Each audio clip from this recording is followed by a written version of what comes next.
All right, time for us to delve into the social media world. Let's see what's buzzing and, of course, hear what people are saying about it. And Messi is right here to take us on the ride. Hello, Messi. Hello, Omobolale. Good morning. Good morning. How are you feeling this Friday? I'm sure you've been feeling the vibe of the show. Yes, the weekend is here, and I can't wait. Were you dancing as well? I mean, when we're digging it down. I'll gist you later. So what's buzzing today? Okay, a lot of things are trending on Twitter today, but again, we're going to take just two stories. Okay. Nigerians were on Wednesday divided on social media following the open endorsement of all progressive presidential candidates Bola Ahmed Tinubu by the Yoruba Nollywood actors. While some backed the choice of the actors, others claimed the same set of thespians were among those who allegedly foisted the President Muhammadu Buhari's administration on Nigeria in 2015 and 2019. The thespians noted that their support for the APC national leader has become imperative following his support for the movie industry. The actors made their position known in a video clip shared by a veteran actor, Yinka Quadri, where some of his colleagues took turns to endorse Tinubu's candidacy. So we have the video playing now on the screen.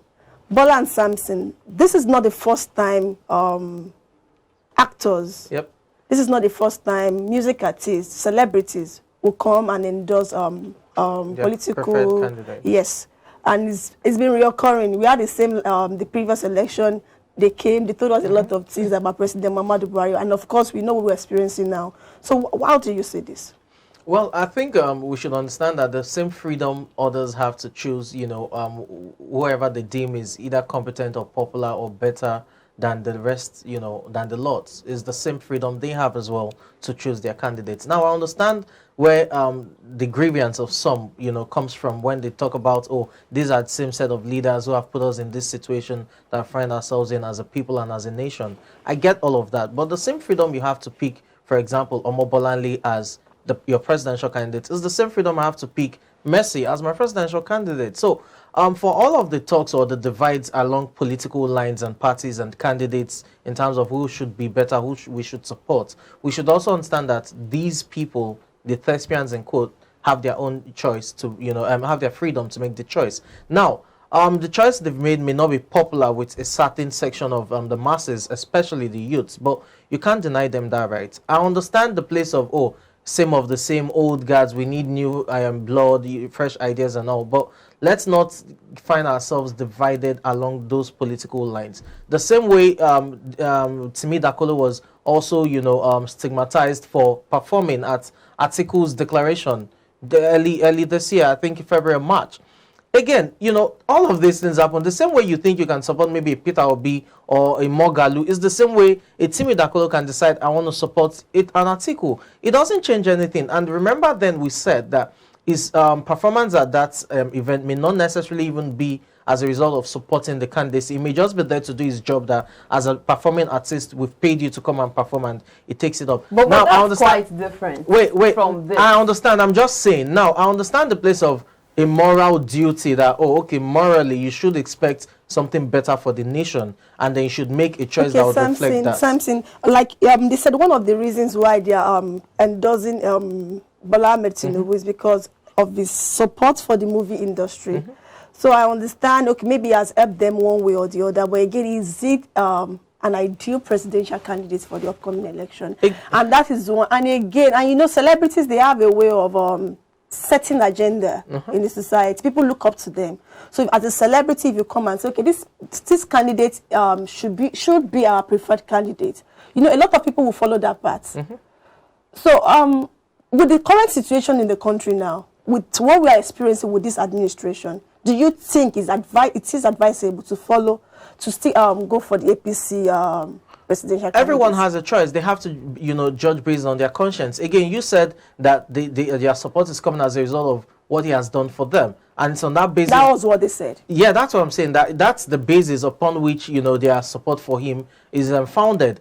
Now, it may not be the basis upon which I will vote for a candidate, but The fact that he is not my candidate or is not the preferred candidate of most youths or what have you does not mean that they should be marginalized or insulted in any way. Again, I understand all of these differences. See, let's vote based on our conscience, and that will mean that we'll have differences. Exactly, it means we'll have differences. Are you sure this is based on their conscience? Well, again, you know how conscience is relative. Now, I know what you're saying, but you see, again, what we should understand is, have they done anything against the law? No. No.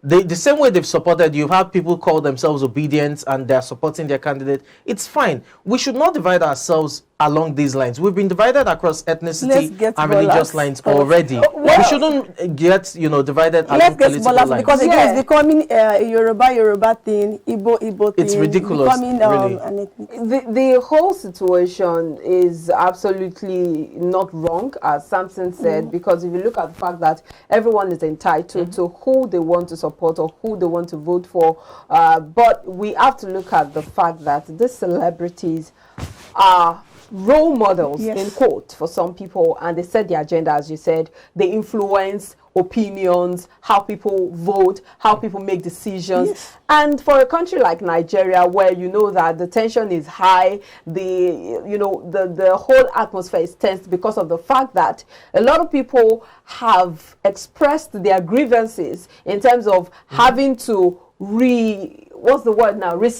this old man coming back again, and the fact that Bola Ahmed Tinubu isn't most of the youths do not have him as their choice or their favorite. And so you would begin to see that these thespians, that video that they did looks very suspect, because it looks like something that was well, I wouldn't use that word, but it looks like something that was induced. Looks like something that didn't come as a reason of their conscience, because we've seen, looking at some of these people, it doesn't even look like they're doing it because they want the best for Nigeria. It looks like they're doing it because there is an ulterior motive, or because maybe they have been influenced. So I would not put it out there in black and white and say, well, they've been influenced, because I don't know for sure. I don't have the facts or figures. But from what we see, it's not looking sincere. And I think that at this time, we don't need things like this. We need sincerity. We need people who carry the interest of Nigeria at heart, who want Nigeria to progress, and who want to set the agenda the right way. Because you're setting the agenda. A lot of people are watching you. You don't know what decisions are at stake by just this video that they put out there. Let's see what Nigerians are saying about this. At Donald_Shegun said, Femi Adebayo and the rest of Yoruba actors in that video have a right to support whoever they wish to support, just like Samson said. Calling them names for supporting a particular candidate doesn't make you a patriotic or contributing more to nation building.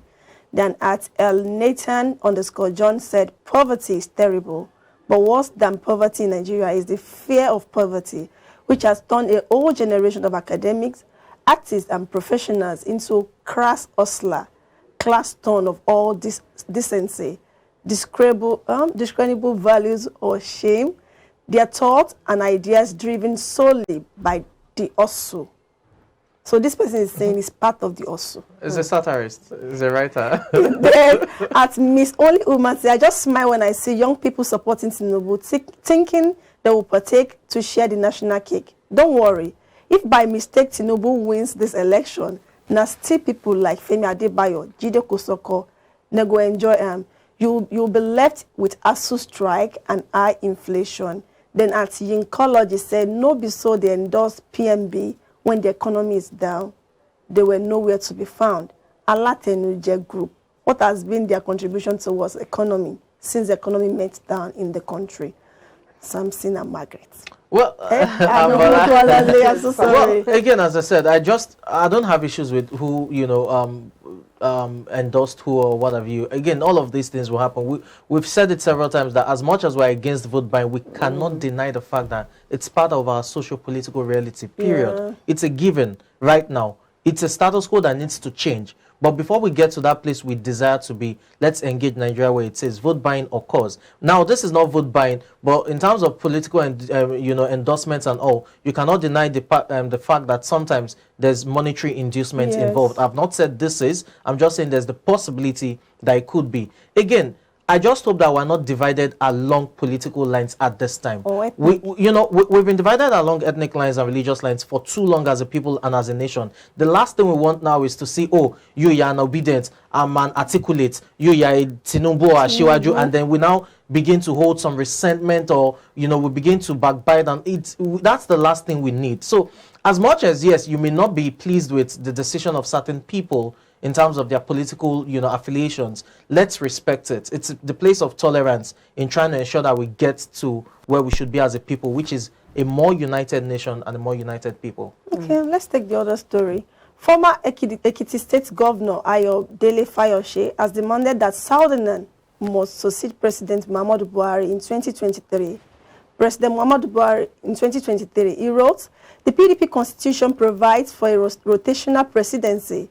Section 3, subsection C provides that the party shall pursue its aim and objective by adhering to the policy of rotation and zoning of party and public elective offices in pursuance of the principle of equity, justice, and fairness. The current president of Nigeria is a second-time northern presidency, thus implying that it must be a southern presidency in 2023 or nothing." He wrote in Yoruba, "Our South Lokon," which means it is the turn of the South. The former governor added that Nigerians should await details soon. So, I don't know if I should say, is this coming at the right time? Because again, the primary is done already. Yep. The PDP already have their own presidential candidate. So if Ayodele Fayose at this time is saying the presidency should come to the South, so is he campaigning for APC? Or is campaigning for Labour Party? Because of course we know the only southern presidential candidates we have is Peter Obi for the Labour Party and Bola Ahmed Tinubu for APC. So at this, I know that there are lots of internal crisis going on in the PDP. Aside from the presidential candidates, we talk of the Wike, that's the vice president's choice of the PDP. So do you think this is coming at the right time? Apparently, it's not coming at the right time, except he has an ulterior motive. He has something else up his sleeves, because he is a party member of the PDP, and he knows that Atiku has been chosen as a presidential candidate of the party. So if he's coming out now to say that it's Awon South Lokon, it means he's either campaigning for those parties who have a southern, candidate, or he's thinking of another coalition or starting up, because I don't know if I don't even think you can start. Of course, he said details that we shall wait details. Exactly. So apparently he has something up his sleeves. It's not just a statement he's making. It's not a blank statement. It's a statement that carries weight, and we'll keep our fingers crossed to see what he has in the coming days. And of course, just yesterday, the present governor of Ekiti State, the new elected governor of Ekiti State, visited him in Lagos. I know that he is not a PDP member. Yes. So, Fayose to say we should await details, that means a lot of things are seen in the bottle. But again, let's hear what Nigerians are saying about this. At Novi Everest said, no argument, but if it is not Southeast, then it is not equity or justice. You can't choose our equity. Igbos have never had a vice or president since 1999. And Shehu Sani says, calm down, big bro. Big bro. Delegates know they read constitution. Now means then they read. So of course, if at this time Fayose is saying the presidency should come to the South, it should have been done since. Yes. And that's the part the delegate should have played since. And that's what Shehu is saying, that delegate does not understand constitution. Do they understand constitution? No, the chair does. Yeah, I was just joking. But do they understand constitution? It's obvious now. They don't care about the constitution, even if they do. We have legal luminaries amongst them, but they don't care about the constitution. They care about their pockets. The truth is, they understand the constitution. They don't just follow it. That's what I'm saying. They don't care about it. Exactly. I think. I think for the PDP, it's obvious that there are internal crisis.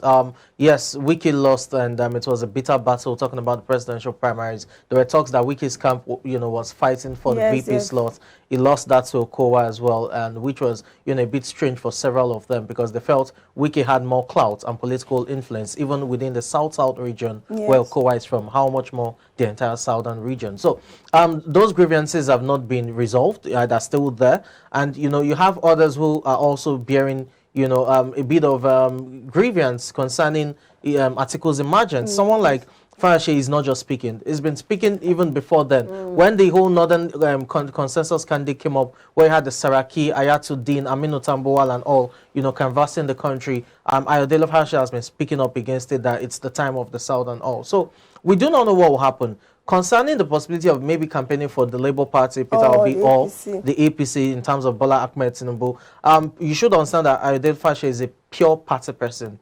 He's been a PDP member like for life. He hasn't decamped or anything. Even when he was when I say for life, like from his up till now, he's been a party person through. Even when he got impeached from office, you know, with the influence of another PDP powerhouse who was the president at the time. The truth is, he still remained at PDP. Anything so I don't think he will do anything against PDP. We just let's see how it goes. Anything can happen in politics. We hope for a better Nigeria. Hopefully. Yeah. All right, let's wrap it up with a quote of the day, and that would be this quote by Oprah Winfrey, and it says, "I believe that the only courage anybody ever needs is the courage to follow your own dreams." Of course, self-explanatory. Self-explanatory. You have to be courageous. You know, life itself is full of risks, and you just have to take some of them. Sometimes it looks like you're following blindly, you know, just closing in on your goals. It's more like a tunnel vision, but you need to have the courage to make those tough decisions at those decisive moments of life. And those dreams are valid, irrespective of how small or how irrelevant or improbable they look. Yes, they're really because valid. most times those dreams start like something very bleak, uncertain. But when you pushing. follow through, it begins to open up gradually. Reality don't. All right, that's where we wrap it up today. Thank you so much for being a part of iBrand Daybreak. Of course, it's the Friday edition. Thank God it's Friday. And we wish you an awesome weekend with all the fun and vibes. Let it continue. We'll see you next week. Bye for now.